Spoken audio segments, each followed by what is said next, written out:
So I appreciate and pay attention to the messages, but I am the kind of person with an open mind, but I will look at both sides, deception, truth, and just find that neutrality within me and say, you know, it's all within us. You know, we can look outside and see these things and that things, but you know, they're always going to be putting on a show, which is the thing. The blue beam technologies and the type of stuff that they have is all designed for this point in history where they can just fool us even more because we're waiting for more communication. We're waiting for the Messiah to return or the goddess to return, but we forget that it's an inward process. It comes from within, and that we sort out all the archetypal dramas and all the deity confusions and all that right here within ourselves. So I pay attention, but I also just make sure that I don't lose myself to too much of it.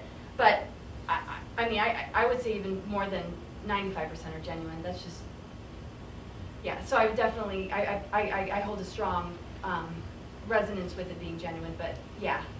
They'll tool around and fool us on certain levels with the same type of things, and just to be careful with that, I guess. So Laura, we have time, I think, for just one last question. Okay, oh, can I just, ooh, Or how did I pick? two quick ones. Okay. I would like to thank you for your work and your bravery. And I also want to say that Wyatt Rockefeller is a good friend of mine. And he's one of the most bright-eyed, big-hearted young men I know. And I only say that because I believe that the work that the Chiefs are doing and that you're doing is making a difference. And I really feel like we're moving into that. That's so cool. I mean, there's so many light beings that have incarnated into some of these families. The Rothschilds, they're connected, you know, but they're like, we have nothing to do with that. And it's just like, thank God, you know, such powerful beings are being born into these family lines. So, yeah, and even, you know, just forgiveness, period, you know, like, so that's awesome. Yeah. I just wanted to know if you'd speak a little bit more about the tarot and what you're using it for. I heard you say shuffling the deck, and I kind of missed that part. Yeah, I have shuffled compulsively. I wouldn't recommend it, but it's been I mean, it's been an incredible tool for me because, you know, when you're not dealing with humans that can validate what you're going through, and you're only talking to spirit guides and spirit, you know, I needed more. So I just use the deck as like a friend, as a way to reflect back to me what energies I was, you know, like what energies I was working with, what I was embodying, what was coming at me. And I do a particular reading with a Mother Piece deck. It's a circle deck. And yeah, so I do the 11-1 card one is my main, okay, you probably know that one. And yeah, it connects to chakras, and it connects to the energies that are around us. So when I was dealing with the Mars recruiters and, you know, being pregnant with twins during that time and everything that I'd gone through, pretty much the tarot deck got me through. I mean, it would allow me to understand everything that was going on. It would allow me to work with the energy, you know, the level of attacks coming in, but what are the resources that I have to work with that are within me to counteract it? And it just helped me as a tool. And it also, like, during the time of 9/11 and anthrax, I would just get kind of in the zone and you know, not just for me and my own sanity, I used it, but I use it for, you know, global energies. And I just, at least since I was 20 years old, and still to this day, Mark, how often do I shuffle? A lot. And it's more connected to global stuff, just allowing, you know, just to understand it, because like I said, we're made up of all these energies. So I kind of just go real high into my higher chakras, and I just use it as a tool to work out planetary global stuff, work out like the Lucifer, you know, drama. And try and get these archetypes to all get along again, because they're all in the deck. So, you know, it's kind of my way of working the energy and then re-emitting it and sending out that frequency to allow that harmony to maybe hit some people that are lost in the chaos of it all.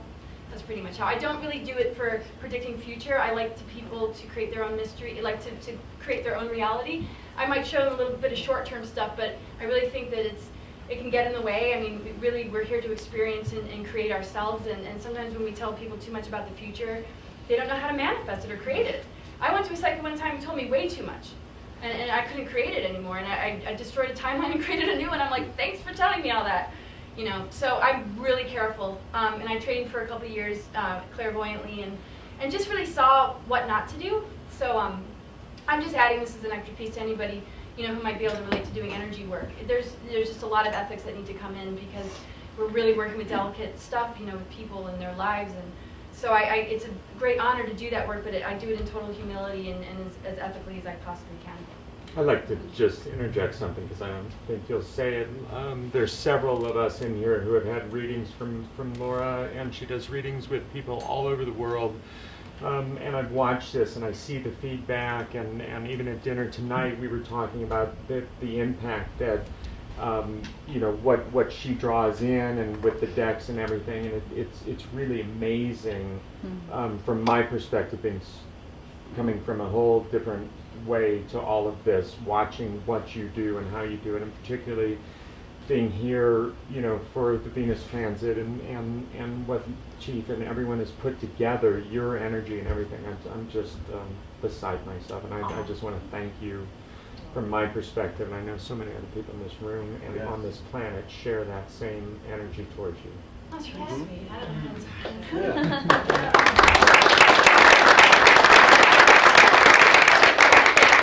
for all of you, I wouldn't be here. It's like, I mean, it's hard to accept. I mean, it's so wonderful to hear, you know, wonderful feedback, but it doesn't resonate until it's understood how deeply I appreciate everybody here, because I don't think I would have made it. I mean, it's all of us. I mean, I'm so inspired by everybody. It's everything.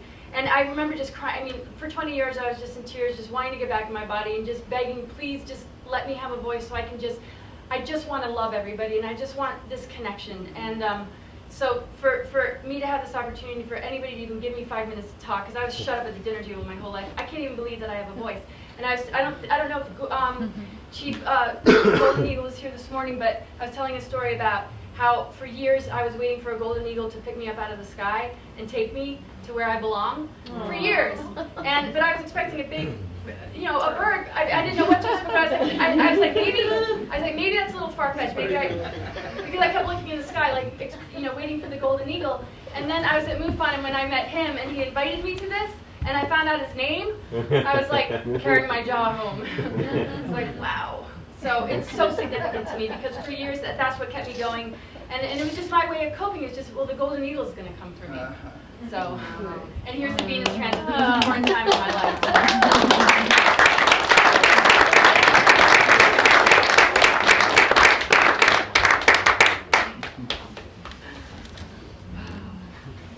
So I think we're done, right? Up to close the ceremony? Yeah. You can talk. I was just wondering if you gave me an insight of your opinion on like the white hats, the White Dragon Society, and the whistleblowers, and those kind of working together to break open. You know, I've been following a little bit of David Wilcox. What is your opinion on that? Yeah, well, yeah, the white hats and the black hats. It's part of that intel war going on, where, you know, there is a lot of intel war. So the white hats would be the good side, the black hats the not so good side. I don't have a lot of contact with any of them. You know, I've seen some things where they confess things that they know. I don't know if I really fully trust the information or if somebody's posing, but they seem to definitely be, you know, on our side. There's so much on our side. For more information on the next Star Knowledge Conference, call Alan at 818-661-7437 or go to starknowledgeconference.com.